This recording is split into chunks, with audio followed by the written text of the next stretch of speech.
Normally attendance sheet में हमें attendance लगाने के लिए उसमें एब्सेंट और प्रेजेंट को टाइप करना पड़ता है, लेकिन एक्सेल की मदद से हम इसे बहुत ही इजी कर सकते हैं इसमें ड्रॉप डाउन मेन्यू या ड्रॉप डाउन लिस्ट बनाकर।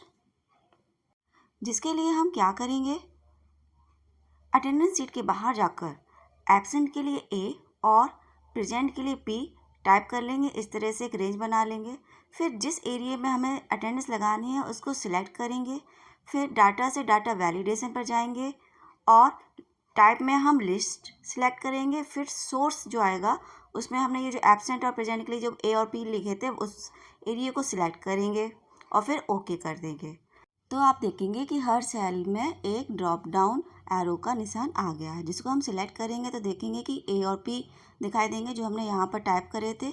तो हमें एब्सेंट लगाना है तो ए पर क्लिक कर देंगे और प्रेजेंट पर पी। इस तरह से ये हमने पूरा अटेंडेंस शीट भर ली है। हमने इसमें पहले से ही कंडीशनल फॉर्मेटिंग की सहायता से एब्सेंट के लिए रेड और प्रेजेंट के लिए ग्रीन कलर दे दिया था। अब टोटल अटेंडेंस या प्रेजेंट निकालने के लिए हम काउंटिव फॉर्मूला का यूज़ करेंगे। क्या करेंगे, सबसे पहले इक्वल का साइन लगाकर काउंटिव लिखेंगे, फिर ब्रैकेट खुल जाएगा। उसके बाद इसमें हम ये रेंज देंगे ऊपर की फर्स्ट। फिर उसके बाद हमें क्योंकि प्रेजेंट निकालना है तो क्राइटेरिया प्रेजेंट लिखेंगे इन्वर्टेड कॉमा के अंदर और फिर एंटर कर देंगे। तो इस तरह से पहले बच्चे की टोटल प्रेजेंट निकल आएगी।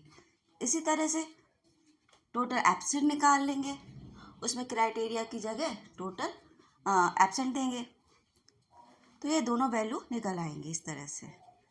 फिर उसके बाद हम क्या करेंगे, एक एक करके जैसे टोटल पहले प्रेजेंट को ऊपर से नीचे ड्रैग कर देंगे तो सारे बच्चों की टोटल प्रेजेंट निकल आएगी। उसके बाद एब्सेंट को ड्रैग करेंगे तो सारे बच्चों की एब्सेंट निकल आएगी।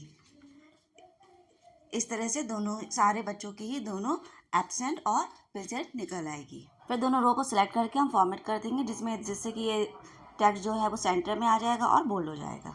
तो ये अटेंडेंस शीट तो रेडी हो गई है। अब देखेंगे कि यहाँ पर ये जो ए और पी लिखा है हमने ड्रॉप डाउन लिस्ट बनाने के लिए लिखा था, इसको हटाना है। तो क्या करेंगे, पहले तो इनको सिलेक्ट करेंगे, फिर उसके बाद कंट्रोल और 1 दोनों को एक साथ प्रेस करेंगे जिससे कि नंबर खुल जाएगा। नंबर में कस्टम पर जाएंगे जहाँ जनरल को हटाकर 3 बार सेमी कॉलन टाइप करेंगे, फिर ओके कर देंगे तो ये हट जाएगा, क्लियर हो जाएगा। Please like share and subscribe this video.